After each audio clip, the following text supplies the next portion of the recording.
Saudi আরবের মাটিতে একের পর এক ক্ষেপণাস্ত্র হামলা, বিমানবন্দর থেকে তেল স্থাপনা, কোথাও যেন থামছে না উত্তেজনা।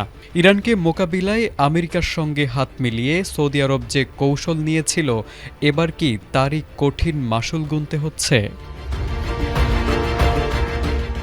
সোমবার সংবাদ মাধ্যম সিএনএনের প্রতিবেদনে বলা হয়েছে, সৌদি আরবের নাজরান বিমানবন্দর ও সৌদি তেল জায়ান্ট আরামকোর একটি স্থাপনা লক্ষ্য করে দুটি ড্রোন হামলা চালানো হয়েছে।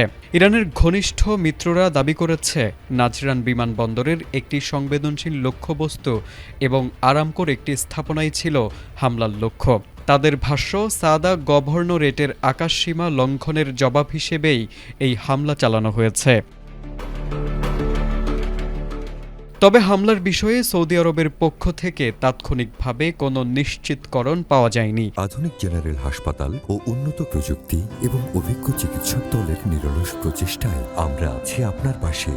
ডেল্টা হাসপাতাল, মায়ের মতোই যত্নশীল।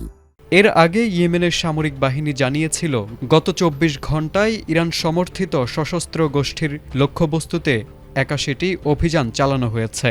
ফলে দুই পক্ষের পাল্টাপাল্টি হামলায় পরিস্থিতি যে দ্রুত উত্তপ্ত হয়ে উঠেছে তাই স্পষ্ট।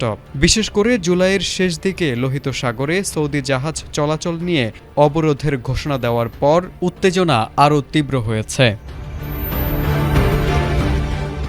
এখন সবচেয়ে বড় প্রশ্ন, এই সংঘাত কি শুধু ইয়েমেনের মাটিতেই সীমাবদ্ধ থাকবে, নাকি সরাসরি সৌদি ইরান উত্তেজনায় রূপ নেবে? একদিকে সৌদি আরব, অন্যদিকে ইরানের ঘনিষ্ঠ শক্তিগুলো। প্রতিটি নতুন হামলা যেন পরিস্থিতিকে ঠেলে দিচ্ছে আরও বড় সংঘাতের দিকে।